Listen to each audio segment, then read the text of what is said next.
Bonjour, analyste indépendant, et voici ma mise à jour hebdomadaire concernant l'indice S&P 500.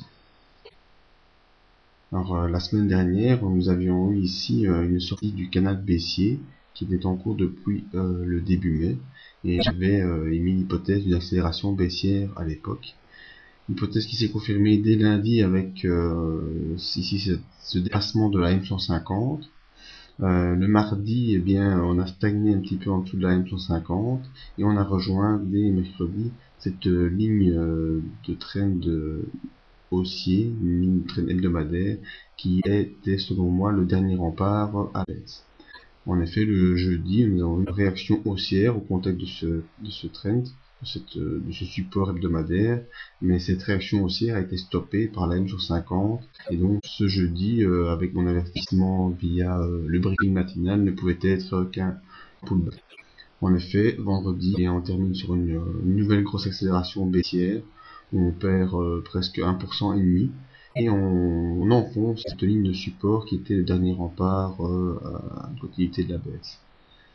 Et donc, selon moi, eh bien, nous sommes en tout cas destinés à rejoindre rapidement les 1250 points et probablement profiter de cette accélération vers les 1220.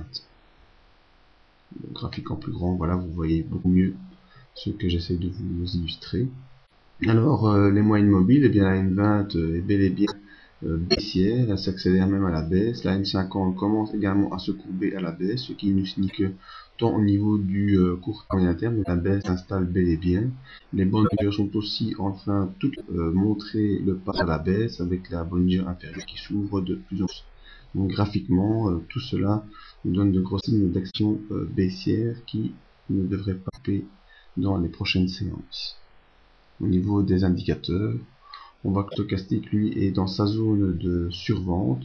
Ça ne veut pas dire qu'il va directement repasser en zone d'achat, mais bien qu'on est au maximum de l'impulsion baissière qui n'est actuellement pas terminée au niveau du stochastique. Alors au niveau des volumes, c'est aussi très inquiétant. On voit ici qu'il y a eu des gros volumes de vente, ici nettement en dessous de la moyenne des volumes d'achat. D'ailleurs, la moyenne des volumes se courbe à la baisse, il n'était plus arrivé depuis un certain temps. Donc au niveau psychologique, on voit que tous les opérateurs, en tout cas bon nombre aussi, sont en train de se délester de leur accumulation qui avait été faite ces dernières semaines. Et le MACD, quant à lui, eh bien, il continue à baisser, à fortement baisser, sans aucun signe de redressement dans le court terme. Donc, tant au niveau des indicateurs qu'au niveau graphique, on voit bel et bien une tendance baissière s'installer sur le court terme et sur le moyen terme. Au niveau long terme, ce n'est pas encore le cas, il faudra voir les évolutions dans les prochaines séances. Donc, pour le S&P 500, c'est tout baissier pour l'instant.